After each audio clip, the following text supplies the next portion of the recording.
M Q M کے 25,000 سے زائد کارکنان کو ماورائے عدالت قتل کیا گیا، اور جنرل ضیاء الحق کے دور میں ایم کیو ایم کے خلاف متعدد آپریشن کیے گئے، مہاجر بستیوں پر شب خون مارا گیا، بے گناہ مہاجروں کا سیاسی، تعلیمی، معاشی اور جسمانی قتل عام کیا گیا، اور تو بکواس کر رہا ہے کہ ایم کیو ایم کو جنرل ضیاء الحق نے بنایا؟ ایم کیو ایم کے 25,000 سے زائد کارکنان کو اب تک ماورائے عدالت قتل کیا جا چکا ہے، اور یہ میڈیا کے ریکارڈ پر موجود ہے کہ ایم کیو ایم کے کارکنان کو سرکاری عقوبت خانوں میں انسانیت سوز وحشیانہ تشدد کا نشانہ بنا کر زندگی بھر کے لیے معذور کر دیا گیا۔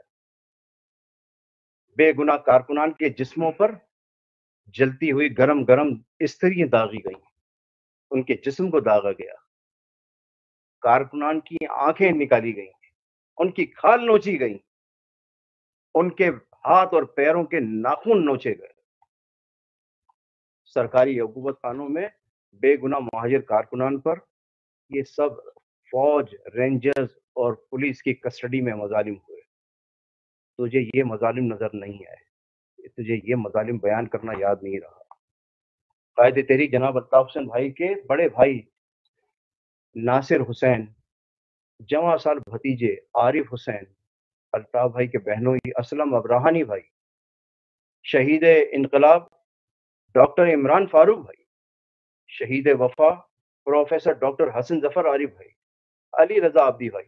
آفتاب احمد، وقاص سید وقاص شاہ، ہزاروں کارکنان کو اسی فوج، رینجرز اور پولیس نے ماورائے عدالت قتل کر دیا۔